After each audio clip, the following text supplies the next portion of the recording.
बिस्मिल्लाहिर्रहमानिर्रहीम अस्सलाम वालेकुम। अल्लाह ताला से दुआ है कि अल्लाह ताला आपके रिज़्क़ को शादी करे। आज हम बनाने जा रहे हैं मायोनीज़। घर पर ये बहुत मज़ेदार बनती है, आपने ज़रूर ट्राई करना है और रेसिपी को फॉलो करना है। इसको बनाने के लिए मैंने ऊपर कैप्शन में सारा कुछ आपको बताया हुआ है। आपने 2 अंडे ले लेने हैं और ऑयल ले लेना है, ठीक है। ऑयल जो है वो आपने अंडे दोनों जो है वो आपने बनाने से पहले 1 घंटा पहले या 2 घंटे पहले आपने ना फ्रिज में रख लेने हैं ताकि वो ठंडे हों। ठंडे अंडे आपने डालने। उसके बाद मैंने हाफ़ टी स्पून नमक डाल दिया, हाफ़ टी स्पून काली मिर्च डाल दी है और 1 टेबल स्पून भर के आपने इसमें शुगर का ऐड कर देना है। और उसके बाद आपने क्या करना है कि मेरे पास क्योंकि टी स्पून था तो इसलिए मैंने 2 दफ़ा ऐड किया शुगर, ताकि वो टेबल स्पून से के करीब हो जाए, ठीक है। फिर इसमें हाफ़ टी स्पून या आपने सिरका का ऐड कर देना है। सिरका बेसिकली ऐड करने का मकसद ये है कि आपकी मायोनीज़ जो है ना वो जल्दी ख़राब नहीं होती।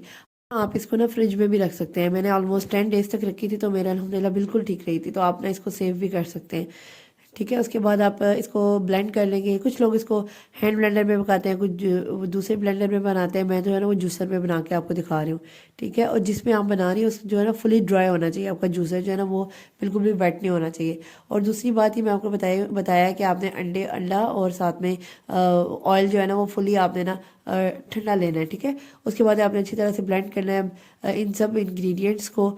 आपने ना ये भी देखा होगा कि कुछ लोग सिर्फ एग योक यूज़ करते हैं, कुछ एग वाइट यूज़ करते हैं, लेकिन मैंने जो है ना वो पूरा एग यूज़ किए हैं, दो, ताकि आपका वो ज़ाया भी ना जाए और इजी मज़ेदार भी आप इसकी ना मायोनीज़ बन जाएगी, ठीक है। आपने ब्लेंड करना है अच्छे तरीके से इन सारे मिक्सचर को। ब्लेंड करने के बाद मैंने ऑयल ले लिया। ऑयल आप लेंगे, घी आप नहीं ले सकते इसमें।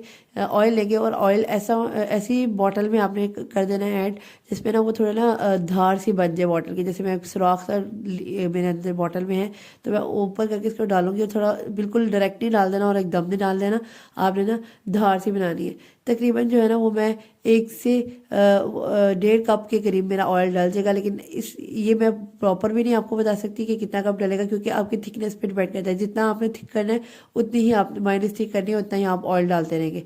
आपको ये नज़र आ रहा होगा ये ठाटे मारता हुआ समंदर जग में। जब ये थोड़ी सी इसकी ठाटे जो है वो कम हो जाएगी तो समझ लें आपकी मायोनीज़ जो है ना वो रेडी होने की तरफ जा रही है। ये आपका ना मैं एक वो सीक्रेट बता रही हूँ, हैक जो तो नहीं होता वो बता रही हूँ। ये वाकई एक सीक्रेट है, क्योंकि ये सीक्रेट जो है ना वो सब नहीं बताएंगे, ठीक है। उसके बाद ये देखिए ब्लेंडर में मैं ऑयल को डाल रही हूँ, ठीक है। आपने स्टेप बाय स्टेप डालना है। मैं आपको फिर बता रही हूँ, आपने एक दफ़ा ही नहीं डाल देना। तो साथ में ना इसके ब्लेंडर नहीं आपने रोकना है, इसको आपने चलाते रहना है, चलाते रहना है। बस मैंने इसलिए रोका कि मैं इसकी ना थिकनेस चेक कर रही हूँ और आपको बता रही हूँ कि देखिए स्टार्टिंग में कितनी वो मतलब कम थी थिकनेस, और आहिस्ता आहिस्ता से ना उसकी थिकनेस जो है ना वो बढ़ रही है, ठीक है। और फिर आपने मैं ब्लेंड करेगी कि मुझे थिकनेस और चाहिए तो मैं फिर उसमें ऑयल ऐड करूँगी। अच्छा, ये मायोनीज़ जो है ना वो आप चिकन टॉपिंग पे, पिज़्ज़ा टॉपिंग पे, कोई सैलड बना रहे हैं उसमें भी यूज़ कर सकते हैं, या कोई और शॉर्मा वगैरह बना रहे हैं वो भी इसमें आप यूज़ कर सकते हैं। बहुत मज़ेदार ये रेसिपी बनती है ना, आपने इसको ट्राई ज़रूर करना है। मैं आपको इंशाल्लाह इसके साथ ना कोई रेसिपी भी ट्राई करके बताऊँगी, फिर आपको बताऊँगी कि ये मायोनीज़ के साथ कितना मज़ेदार से ना वो चीज़ बनेगी। तो ये देखिए मेरी थिकनेस जो है ना थोड़ी और बेहतर हो गई है। ले जी, हमारी होममेड मायोनीज़ रेडी है। घर की चीज़ें ज़रूर ट्राई किया करें, क्योंकि होममेड इज़ द बेस्ट। जो आप घर में बना रहे होते हैं वो कहीं भी आपको बाहर चीज़ नहीं मिलती, क्योंकि वो हेल्दी होती है। ऑलमोस्ट जो है वो 1 कप के करीब ऑयल डल गया था। की क्वांटिटी जो है ना वो आपकी थिकनेस पे डिपेंड करती है कि आपने कितना थिक करना है। ज़्यादा थिक करना है तो you can go with more oil, ठीक है।